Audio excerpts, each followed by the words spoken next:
नमस्कार दोस्तों, आज का ये वीडियो बहुत ही इंपॉर्टेंट और जरूरी है आप सभी के लिए। आज के इस वीडियो का टॉपिक है पीपीएफ में निवेश करने से पहले ये 7 बातें जरूर जान लें। दोस्तों, अगर आप पोस्ट ऑफिस की पब्लिक प्रोविडेंट फंड स्कीम में अगर निवेश करना चाहते हैं तो निवेश करने से पहले इस वीडियो को कंप्लीटली जरूर देखें। आज के इस वीडियो के अंदर हम 7 जरूरी बातें आपको बताने वाले हैं पीपीएफ के रिलेटेड।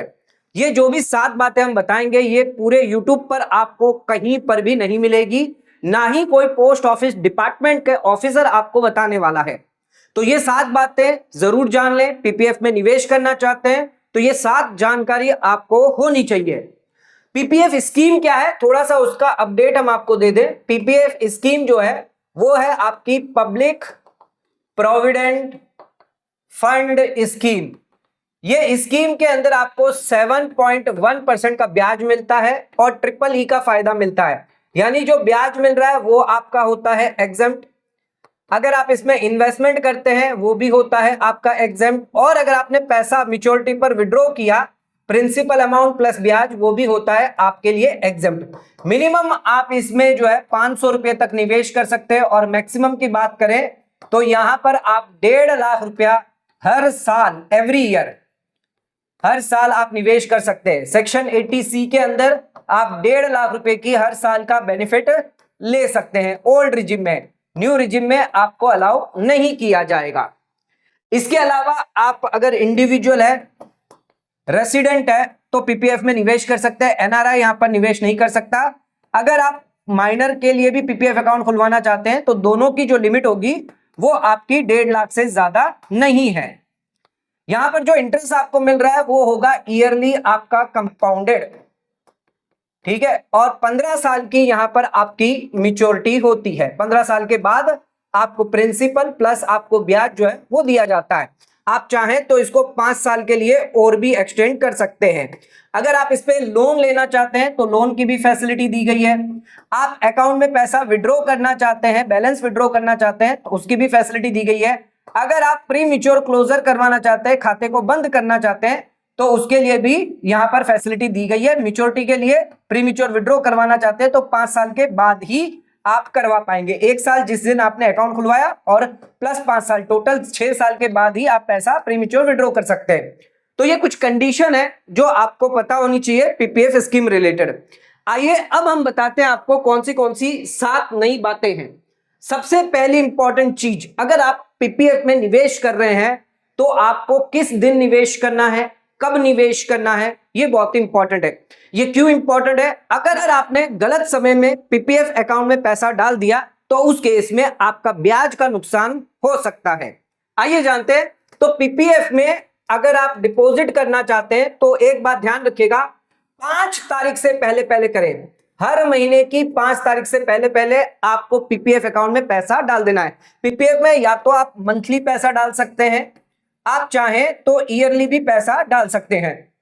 ईयरली आप 1.5 लाख रुपया डाल पाएंगे और मंथली की बात करें तो मैक्सिमम आप 12,500 डाल सकते हैं, ठीक है। तो हम बात करेंगे अभी मंथली वालों के लिए। तो अगर आप मंथली डाल रहे हैं या अगर आप ईयरली भी डालेंगे तो आपको 1 से 4 तारीख के बीच में डाल देना है। ध्यान रखिएगा, 1 तारीख, 2 तारीख, 3 तारीख, 4 तारीख, चाहे वो अप्रैल हो, मई हो, कोई भी महीना क्यों ना हो, आपको इन 4 तारीख में ही डालना है पैसा। आपको 5 तारीख के बाद नहीं डालना है। 5 तारीख के बाद आपको जो है पैसा डिपॉजिट नहीं करना है। क्या कारण है ये समझिएगा। पीपीएफ में एक रूल है, पीपीएफ इंटरेस्ट जो है वो कैलकुलेशन किस बेसिस पे किया जाता है? लोवेस्ट बैलेंस पे।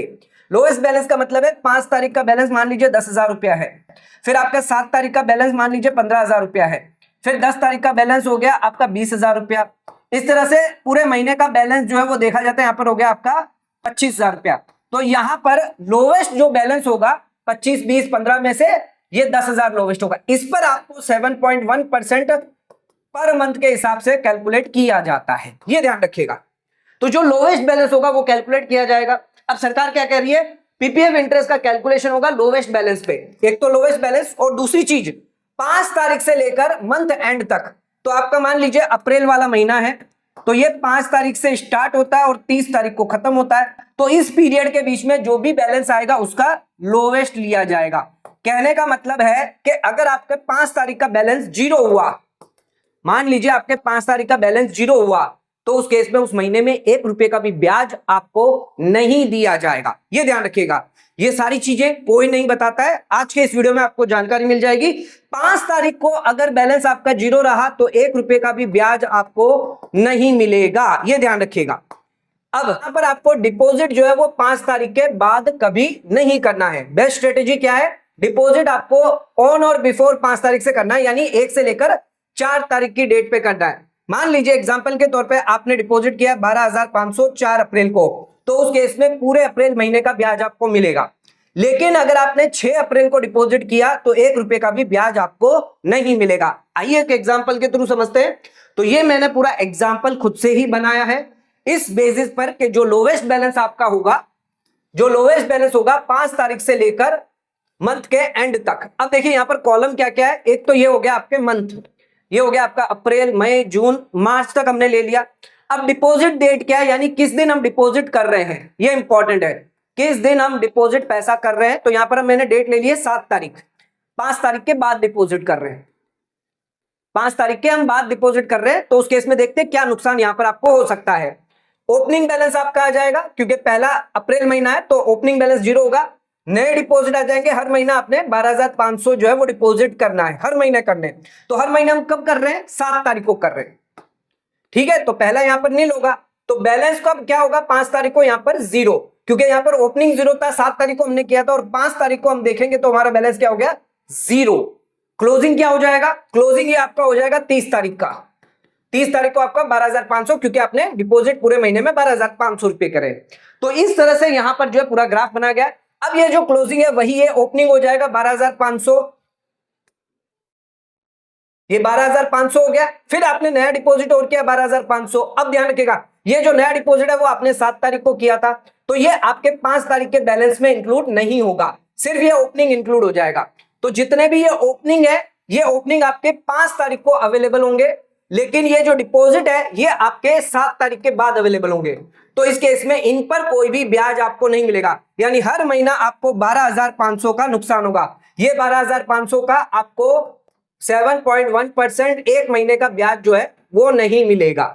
तो इस तरह से जो है वो कैलकुलेशन किया जाता है।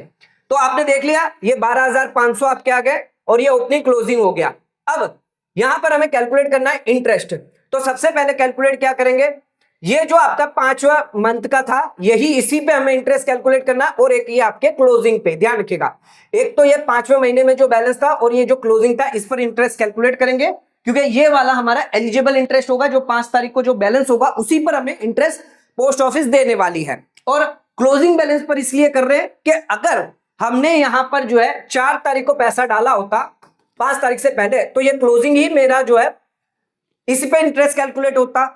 जो क्लोजिंग पे इस पे इंटरेस्ट कैलकुलेट होना चाहिए था, लेकिन कैलकुलेट किस पे हो रहा है? इसके ऊपर हो रहा है, क्योंकि मैंने लेट पैसा डाला है। यहाँ पर हमारा आ गया एलिजिबल अमाउंट जो है हमारा 5 तारीख का बैलेंस, ठीक है। अब यहाँ पर इंटरेस्ट कैलकुलेट करना है क्लोजिंग बैलेंस पे।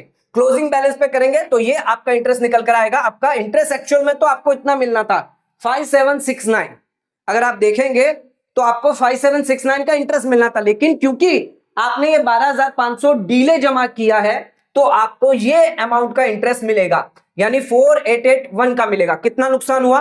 888 का नुकसान आपको हो गया, 800 रुपए का नुकसान यहां पर आपको हो गया। अब यही नुकसान नहीं हुआ, अब क्योंकि ये 12,500 रुपए जो है वो आपने 7 तारीख को डाले, यानी पूरा महीना आपको 0 ब्याज मिला इस 12,500 पे, तो हर महीने आपको 74 रुपए का कम ब्याज मिला, ठीक है। अब अगर ये पैसा मैं पीपीएफ में ना डाल के मैं क्या करता, सेविंग में रखता, वहां पे मुझे 4% का ब्याज मिल जाता, और नेक्स्ट महीने की 1 मई आती तो ये मैं पैसा पीपीएफ में डाल देता, तो कम से कम मुझे 4% का तो ब्याज मिलता। लेकिन क्योंकि मैंने पीपीएफ में 7 तारीख को डाल दिया तो वो सेविंग का भी जो ब्याज मिलना था वो भी मेरा चला गया है।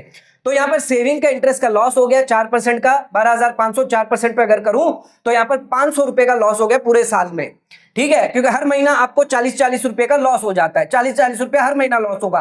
टोटल अगर देखूं मैं लॉस तो 1400 का एक साल में लॉस हुआ, और 15 साल तक अगर आप ये अकाउंट चलाएंगे तो उस केस में 21,000 का लॉस आपका सीधे सीधे हो जाता है। तो ध्यान रखिएगा, सिर्फ एक छोटी सी मिस्टेक जानकारी ना होने की वजह से आपको भारी इंटरेस्ट का नुकसान हो सकता है। तो हमेशा ध्यान रखिए, यहां पर कभी भी अगर आपको पैसा जो वो पीपीएफ अकाउंट में डालना है तो यहां पर 1 तारीख, 2 तारीख, 3 तारीख या 4 तारीख से पहले पहले डाल देना है। अगर आपने 6 तारीख, 7 तारीख को डालना है तो मत डाले, इससे अच्छा आप सेविंग में रखें और फिर वहां पर 4% आपको मिल जाएगा। नेक्स्ट महीने की 1 मई को डाल दें, ठीक है। इस तरह से आपको प्लानिंग करनी है।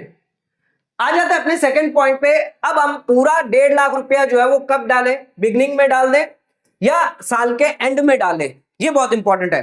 क्या मैं अप्रैल महीने में डालूं, क्या मैं मार्च में डालूं? आइए, क्या फर्क होता है अगर 1.5 लाख रुपया मैं इन्वेस्टमेंट करता हूं पीपीएफ में। देखिए, अर्ली डिपॉजिट इंटरेस्ट पूरा मिलेगा। अगर आप अप्रैल में डालेंगे तो पूरा का पूरा ब्याज आपको मिलेगा। 1 अप्रैल को आपको डालना है, 7.1% का ब्याज मिलेगा 1.5 लाख पे, यानी 10,650 का पूरा ब्याज मिलेगा। लेकिन अगर आपने मार्च में डाला तो ये ध्यान रखिएगा, डिपॉजिट अगर आप मार्च में करते हैं तो आपको यहाँ पर सिर्फ 900 रुपए का ब्याज मिलेगा, यानी पूरे साल का ब्याज आपका चला जाएगा। अब इसमें एक चीज और ध्यान रखिएगा, अगर आपने डिपॉजिट किया 5 मार्च के बाद, यानी आपने 1 मार्च, 2 मार्च, 3 मार्च, 4 मार्च को नहीं किया, तो इस केस में आपको 1 रुपए का भी ब्याज नहीं मिलेगा, ये 900 रुपए का भी ब्याज आपका चला जाएगा। तो ये बहुत ही खतरनाक चीज है कि आपको 5 तारीख से पहले पहले जो है पैसा डिपॉजिट करना है, अदरवाइज आप नेक्स्ट महीने में करें। टैक्स बेनिफिट आपको मिल जाएगा, जो 1.5 लाख का बेनिफिट है वो आपको मिलेगा। टैक्स सेव्ड 45,000 रुपया, टैक्स रेट अगर आपकी 30% है तो मैक्सिमम 45,000 रुपए की टैक्स सेविंग हो जाएगी ओल्ड टैक्स रिजिम में। आ जाते अपने थर्ड पॉइंट पे, वन टाइम लमसम डालूं या फिर मंथली पैसा डालूं। आप 1.5 लाख रुपया एक बार में डालेंगे या 12,500 रुपया हर महीने डालेंगे, किसमें ज्यादा फायदा, किसमें ज्यादा इंटरेस्ट आपको यहां पर मिलेगा? आइए इसका भी देख लेते हैं। मैक्सिमम कंपाउंडिंग करना है तो आपको क्या करना है, 1.5 लाख रुपया अगर आप 1 तारीख को डिपॉजिट करते हैं तो 15 साल में आपको कितना ब्याज मिलेगा? 18,18,000 रुपये। लेकिन वहीं पर अगर आपने 12,500 मंथली डिपॉजिट किया है, टोटल आपने डिपॉजिट 22,50,000 ही किया है, लेकिन यहां पर आपने जो है वो वन टाइम किया है और ये आपने मंथली किया है। फर्क क्या होगा यहां पर? यहां पर आपको 15 साल के बाद 16,94,000 मिल रहा है। कितना लॉस हो गया? 1,23,000 का आपका लॉस हो जाता है। तो ध्यान रखिएगा, पहली चीज आपको 1.5 लाख रुपए डालने हैं और वो भी कब डालने हैं? First day of the month. या तो आप अप्रैल में डाल रहे हैं तो कोई दिक्कत नहीं है, या किसी भी महीने में अगर आप डाल रहे हैं तो पहले दिन में आपको डालना है 1.5 लाख रुपए, और मंथली इसको इन्वेस्टमेंट नहीं करना है। मंथली करेंगे तो आपको कम ब्याज मिलेगा, आपको ईयरली 1.5 लाख रुपए डाल देने हैं। तो ये स्ट्रेटजी आपको अपनानी होगी पीपीएफ अकाउंट में निवेश करने के लिए। अब आ जाते हैं, बात करते हैं अगर आप अकाउंट को एक्सटेंड करना चाहते हैं, 15 साल के बाद आप अकाउंट को और 5 साल के लिए एक्सटेंड कर सकते हैं। ध्यान रखिएगा, एक्सटेंड करने के 2-3 तरीके हैं। एक तो आप विथ डिपॉजिट के साथ कर सकते हैं, एक विदाउट डिपॉजिट के साथ। विथ और विदाउट डिपॉजिट, यानी बाकी के बचे 5 साल भी आप 1.5 लाख रुपया जो है वो खाते में डाल सकते हैं, कोई रेस्ट्रिक्शन नहीं है। आइए देखते हैं, मान लीजिए अगर आपको अकाउंट को क्लोज करना है, एक्सटेंड नहीं करना है, सबसे पहले ये देखते हैं इंटरेस्ट रेट क्या है आपकी, 7.1%। 15 साल के लिए आपने अकाउंट को चलाया, इन्वेस्टमेंट 1.5 लाख रुपया हर साल आपने किया है ईयरली। यहां पर टोटल डिपॉजिट कितना हो गया आपका? 22,50,000 रुपया। टोटल इंटरेस्ट कितना मिला? 18,18,000 रुपए। ये आपने अकाउंट को क्लोज किया, आपको 18,18,000 मिले, ये पूरा आपका एग्जेम्प्ट है।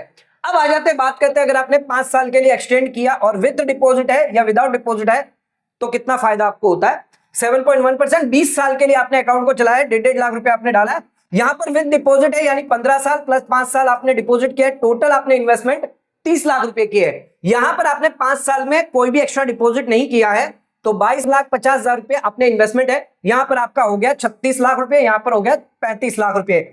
सीधा देख सकते हैं 2x इंटरेस्ट हो गया आपका, यानी 5 साल और अगर आप 7.5 लाख रुपए डाल देते हैं तो यहां पर मल्टीप्लाई बाय 2 हो जाएगा। जो 15 साल में आपने 18 लाख कमाए थे, वही 5 साल और एक्स्ट्रा देने पे आपको 36 लाख रुपए मिल जाएंगे, डबल पैसा हो जाएगा ब्याज का। अगर आप डिपॉजिट नहीं भी करते तो भी अच्छा खासा अमाउंट है, 35 लाख रुपए। तो यहां पर आप देख सकते हैं 18 लाख एक्स्ट्रा इंटरेस्ट मिल रहा है, यहां पर 16,64,000 एक्स्ट्रा इंटरेस्ट आपको मिल रहा है।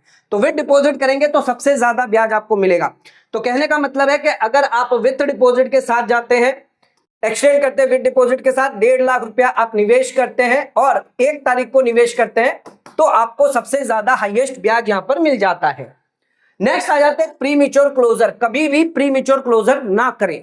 क्यों ना करें, आइए समझते हैं।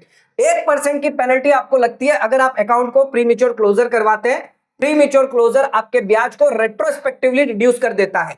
ये कब होगा प्रीमेच्योर विड्रॉल? 1 साल जब आपने अकाउंट खोला है और उसके नेक्स्ट 5 साल के बाद ही हो पाएगा। टोटल 6 साल तक आपको वेट करना होगा। 6 साल तक आप अकाउंट को प्रीमेच्योर विड्रॉ नहीं करवा सकते। प्रीमेच्योर विड्रॉ करवाने की भी कंडीशन है, अकाउंट होल्डर की डेथ हो जाती है या फिर अकाउंट होल्डर हायर एजुकेशन के लिए पैसा चाहता है, तभी हो पाता है। अब यहां पर ध्यान रखिएगा, अकाउंट को क्लोज करना है बिफोर मैच्योरिटी तो 1% का इंटरेस्ट जो है वो हर साल आपका जाएगा, यानी 7.1% नॉर्मल रेट है। आपको कितना दिया जाएगा? 6.1%, चाहे ये 6 साल हो प्लस और कभी भी आपने विड्रॉ किया पैसा, प्रीमेच्योर विड्रॉ किया है। सबसे बेस्ट ऑप्शन है आप लोन ले सकते हैं या पैसा पार्शियल विड्रॉ कर सकते हैं, यानी अकाउंट को क्लोज ना करें, लोन ले लें या पैसा पार्शियली विड्रॉ कर ले। आइए ये भी मैं आपको समझा देता हूं कैसे। अच्छा, पहले समझते हैं प्रीमेच्योर विड्रॉ करवाते हैं अगर आप 5 साल के बाद, स्पेशल रीजन होना चाहिए, पूरा का पूरा बैलेंस आपको विड्रॉ हो सकता है। मान लीजिए 10 लाख रुपए का बैलेंस पड़ा था पीपीएफ अकाउंट में, पूरा का पूरा आपको 10 लाख रुपए मिल जाएगा, लेकिन इंटरेस्ट रेट जो है वो रिड्यूस होके मिलेगा 1%, जितने भी साल तक आपने कंटिन्यू किया था। इंटरेस्ट रेट क्या होगी? 6.1%, 7.1% नहीं मिलेगी। अब यहां पर इंटरेस्ट लॉस कितना होगा? 10 लाख पे आपको 1% का नुकसान है, यानी 10,000 रुपया जो है वो आपको हर साल का नुकसान है। अगर 6 साल के भी हो गया तो 60,000 का सीधा सीधा आपका नुकसान है। दूसरा, आपको कंपाउंडिंग का भी फायदा नहीं मिलेगा, कंपाउंडिंग आपका बंद हो जाएगा, जबकि कंपाउंडिंग 10 साल के बाद आपको देखने को मिलती है। जो कंपाउंडिंग का इफेक्ट है, ज्यादा ब्याज का इफेक्ट है, वो 10 साल के बाद आपको देखने को मिलता है। यहां पर हो सके तो इसको अवॉइड करें। अब इसके दूसरे ऑप्शन में आपको बताता हूं लोन का। अगर आप पीपीएफ लोन लेते हैं तो 3 साल से लेकर 6 साल के बीच में जो बैलेंस होगा उसका 25% लोन मिलेगा। मान लीजिए आपका बैलेंस था 4 लाख रुपया, तो 25% हो गया 1 लाख रुपया। यहां पर आपका कोई भी इंटरेस्ट का लॉस नहीं होगा। आपको क्या करना है? पीपीएफ रेट प्लस 1% यानी 8.1% का लोन का इंटरेस्ट चुकाना होगा, यानी 1% एक्स्ट्रा देना होगा। बाकी ये 1 लाख पर आपको 7.1% नहीं मिलेगा, सिर्फ 1% और एक्स्ट्रा देना है। लेकिन आपका जो बैलेंस पैसा है वो पीपीएफ में पड़ा रहेगा, उस पर कंटिन्यू कंपाउंडेड चलता रहेगा, ब्याज भी चलता रहेगा, कंपाउंडेड भी चलता रहेगा। तो जितना आपको 1 लाख रुपए की जरूरत है तो उतना पैसा आप निकाल सकते हैं। ठीक है, यहां पर इंटरेस्ट रेट आपको 7.1% मिलेगा, कोई लॉस नहीं होगा। इस स्कीम को आप ले सकते हैं अगर आपको शॉर्ट टर्म मनी चाहिए, शॉर्ट टर्म पर्पस के लिए मनी चाहिए। अब अगर आपको लॉन्ग टर्म पर्पस के लिए पैसा चाहिए तो आप पार्शियल विड्रॉ कर सकते हैं 7 साल के बाद। 7 साल तक आपको रुकना पड़ेगा, उसके बाद आप पार्शियल विड्रॉ 50% बैलेंस कर पाएंगे। 10 लाख का बैलेंस है तो 5 लाख कर पाएंगे। यहां पर भी आपका कोई लॉस नहीं होगा इंटरेस्ट का, ना ही कोई लोन का इंटरेस्ट देना आपको। 7.1% बाकी के 5 लाख पर आपको मिलते रहेंगे। तो यहां पर ना कोई लॉस हुआ, पैसे की जो रिक्वायरमेंट थी वो भी कंप्लीट हो जाएगी। तो अगर आपके 6-7 साल हो चुके हैं तो आप पार्शियल विड्रॉ करें, प्री मैच्योर विड्रॉ ना करें। और अगर आपको लोन लेना है तो लोन की भी फैसिलिटी दी गई है। नेक्स्ट आ जाता है टैक्स सेविंग।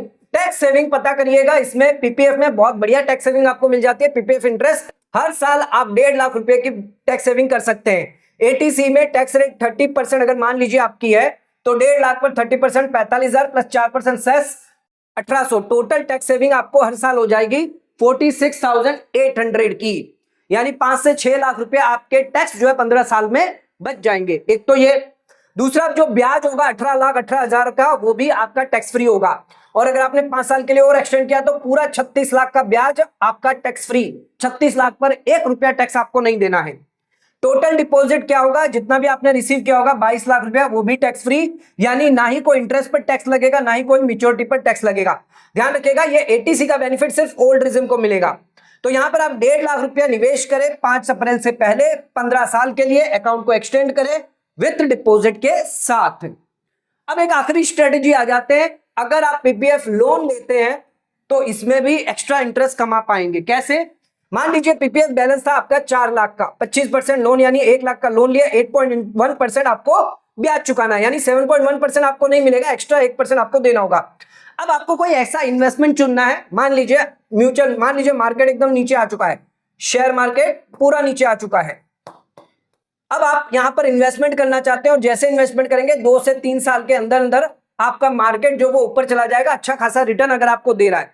या मान लीजिए आपको एफडी के अंदर 9% का ब्याज मिल रहा है, या कोई बॉन्ड के अंदर, गवर्नमेंट बॉन्ड के अंदर आपको 9% का ब्याज मिल रहा है, या कहीं पर आपको ज्यादा ब्याज मिल रहा है, तो पीपीएफ में से क्या करें? लोन ले लें, पैसा विड्रॉ कर लें और इन्वेस्टमेंट जो है वो यहां पर डाल दें। 3 साल के लिए आप यहां पर पैसा डाल पाएंगे, 3 साल के अंदर आपको रिपेमेंट करना होता है।